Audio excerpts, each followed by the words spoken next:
With Christmas week in full swing here in Verbier and the sun continuing to shine down, everyone's in great spirits. It's been sunny and warm for the last few days, so we've seen a slight change in snow conditions since the last report. Much of the off-piste has now been tracked out, and given the small amounts of rain we had on Friday, there's now a crusty layer on the snow, so I'm not expecting any fresh powder in the lower parts of the resort until the next snowfall.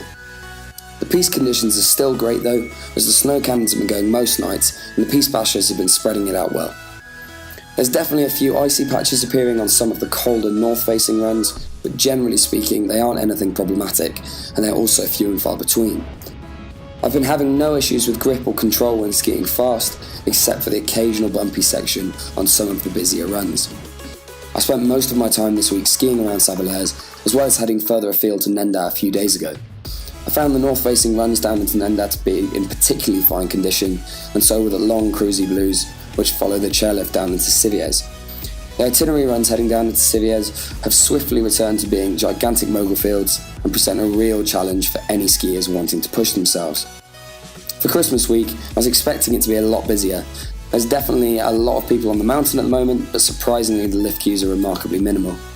I haven't had to queue for longer than 5 minutes for a lift yet. The masses of snow which we had 2 weeks ago has been gradually compressing into a hard snowpack, which is great news as it could potentially end up meaning we're left with a decent amount of snow come the end of the season. The avalanche risk has been reduced down to level 2, which means that it should be safer to head off piste should you want to, but caution should still be taken as always. And the forecast for the coming week is looking promising, with some sites predicting as much as 30 centimetres to fall over Wednesday and throughout the night. After that, it's looking to stay cold for a couple of days before returning to relatively mild temperatures.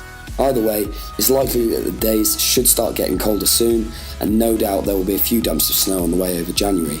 I, for one, am very looking forward to the month ahead.